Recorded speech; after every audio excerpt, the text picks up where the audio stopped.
នេះបងប្អូនឥឡូវយើងរៀបចំដំឡើងម៉ូទ័របាញ់ទឹកខ្នាតអាជីវកម្មយើងប្រើ5សេះប្រើភ្លើង308ហើយសម្រាប់ប៉ាំទឹករបស់យើងគឺ13លីត្រក្នុង1នាទីយើងបាញ់បានសម្ពាធទឹកបានដល់ទៅ200បាវបងប្អូន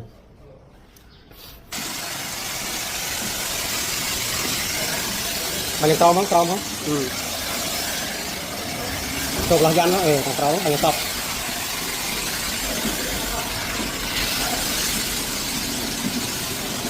ទីតាំងរបស់យើងនៅខាងស្តុបរិស័យសាញ់បៃសបងប្អូន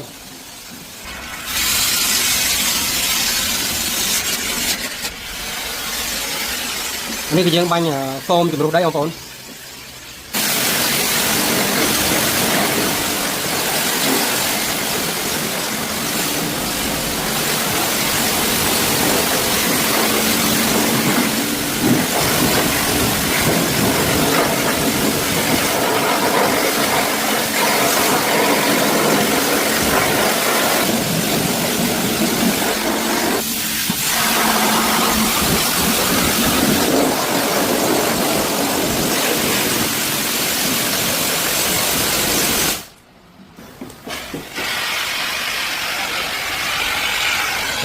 បាញ់លើចុះ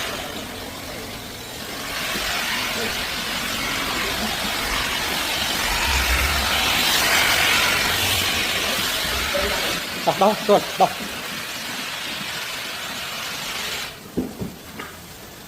អានេះយើងដោះជាមួយហ្វូមដោះតួអាឡូងគេហៅថាហ្វូមវែកជាតិវែកអាឡូងពេលដែលលាងហើយក៏ភ្លឺបងប្អូនធានានៅគុណភាពសុវត្ថិភាព 100% សម្រាប់បងប្អូនដែលមកទទួលនៅសេវាកម្មលាងសម្អាតក៏ដូចជា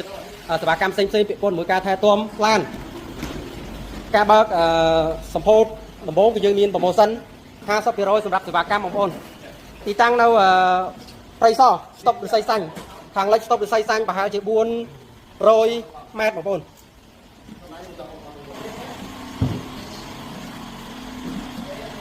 អញ្ចឹងបងប្អូនមើលចំអំពូលភ្លើងពេលដែលយើងដោះជាមួយហ្វូមដែលមានសារជាតិវែកអាឡូង